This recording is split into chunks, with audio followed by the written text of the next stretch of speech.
Yo, what's up? So honestly, guys, I got the best speaker right here.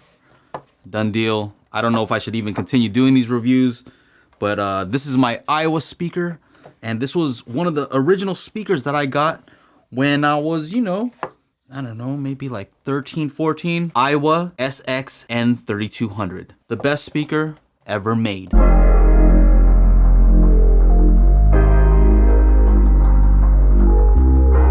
So honestly, I don't even know where to start with this. There's just so much good to say about this particular speaker. I mean, first of all, the construction, the look, the quality, craftsmanship is unmatched. I mean, you look at this, you see here on the front, it's MDF, and what is that? Maybe a 1/4 inch thick MDF. Yeah. You might see a hole here. That's from me. I mean, a hole in a speaker probably doesn't make too much of a difference. But yeah, this is it. This is it. And you can bypass the terminals. Normally, you see speakers. They have terminals. They have banana plugs or dual binding posts, things like that. That can add to you may get some loss basically, right? Some electrical interference or something. So this one has the cable just directly to the speakers, and so that's amazing right there. As you can see, the cable here, no need to go and splurge on fancy cables. This already has it. And so this one here looks like maybe I would say 18 gauge, right? So yeah, that's fine. This says here that it's rated for 40 watts music power with a 6 ohm impedance. So 40 watts music power is equivalent to, I would say, 300 watts RMS of regular power.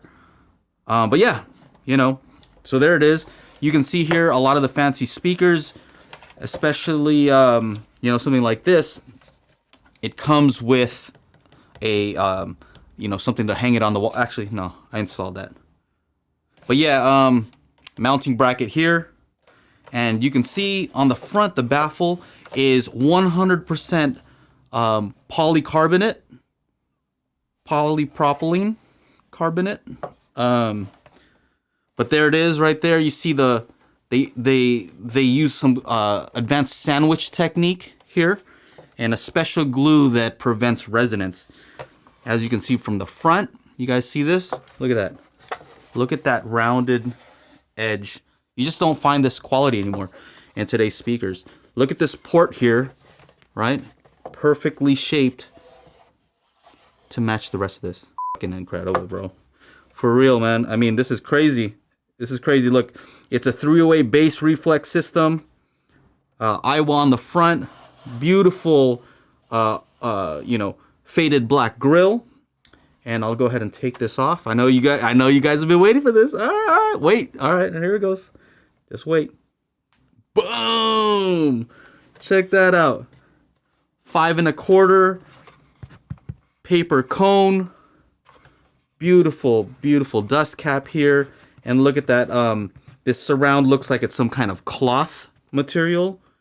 And yeah, you see it recessed here in the baffle. Again, the baffle, different material than I'm used to seeing. You see the rivets here where the where it go ahead, it connects there. It's a 3-way design, so you can see the 1.5 inch mid-range, right? You see that mid-range right there. So yeah, you get that 1.5 inch mid-range. You notice the shininess here on the dust cap. That definitely has an effect on the sound itself. It improves it in many ways. This is a screw that is coming out from the back where this is mounted, because I opened this up and I figured, this screw kind of, it helps improve the sound, the dispersion characteristics of this. And this tweeter is probably like nothing you've ever seen. I haven't seen anything since. Yeah, amazing, amazing durability. Look at this. I can just tap right on the tweeter, no denting. A lot of these guys are using stuff like beryllium, soft dome, aluminum, and you always have to be careful with it. But check this one out, right? perfect. And I have some glue there to ensure that that stays in place. So amazing speaker. I don't know what else to say about this. It's just pure quality. If you guys ever get a chance to hear this, make sure to go to your local retailer and ask them for a demo of these. It's gonna blow your mind. Realistically, you don't need a sub with this. I know the measurements show around 100 hertz, but you know, with some room gain, I'm pretty sure you'll be able to get down to like 16 hertz, somewhere around there. So yeah, you're good. You're good to go. You're good to go with these.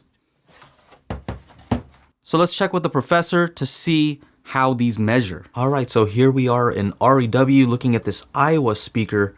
And I have to say, you know, you guys can just, you know, you see these ups and downs and these dips, but I would say, you know what, don't worry about that too much. I mean, I don't know why I'm doing this because truthfully, measurements don't really matter. So, but hey, you know, I'm just here. I have my glasses on, so we might as well do this.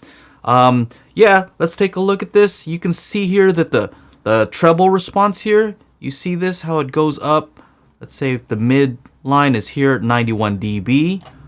The peak here is at 98. So, you know, that treble rise right there, I mean, it probably sounds very pleasing, I'll just say. And so that's very nice. You see this.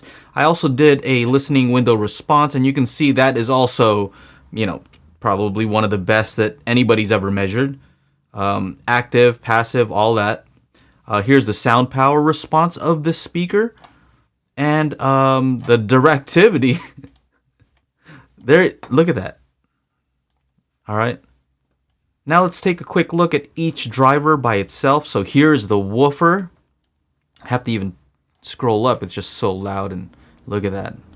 I mean, you know, that's accurate for sure. 108 dB. So there's the woofer itself. You see the mid-range here, right? So there's the mid-range, right? Crossed over about 1.5, and you know, this is a smooth handoff with this dip and this peak, and right? And then the tweeter, you guys are gonna be amazed by this. Check out this tweeter here. Yeah. So, you know, it doesn't look like it's doing anything here, but don't worry about that. You know, let's not worry about that. And then the port, there's the port tuning. Boom, you see that? You see that bass extension right there? Very nice. All right, guys, so if you love this speaker, make sure to like, subscribe, ring the bell to be notified when I upload new videos. And yeah, maybe you can get one of these for yourself. The directivity. There, look at that. All joking aside, I was kind of surprised how smooth the directivity is on here. I don't know why it's good. I mean, obviously the frequency response is not good. It's pretty terrible. But for some reason, the directivity, meaning how smooth it is as you go off axis, stays consistent, which actually might be good because if you know, this was part of an all-in-one system. So if they knew what, you know, the frequency response was, they could actually use EQ and DSP this and make it sound significantly better. I don't know if that's what they were doing, but because the directivity isn't too bad, it's EQable. I doubt that they did that though. If I were to guess, it's probably because the cabinet is rounded, and so that definitely helps. So this is really one of my first stereo systems. I actually wanted a Sony system. They had a catalog there, and I think it was maybe $200 maybe, and it was just outside of my price range. And I don't know if I bought this or if it was a gift. I think I bought it, and it was an entire AIWA system. I'm sure you guys may have had an AIWA system, and you know, they had that bass reflex, you know, that bass boost button, and I enjoyed it. You know, later on I ended up using these as surround speakers in a Pro Logic system. But yeah, lots of memories. That's, you know, this is where I started, and I appreciated even something like this.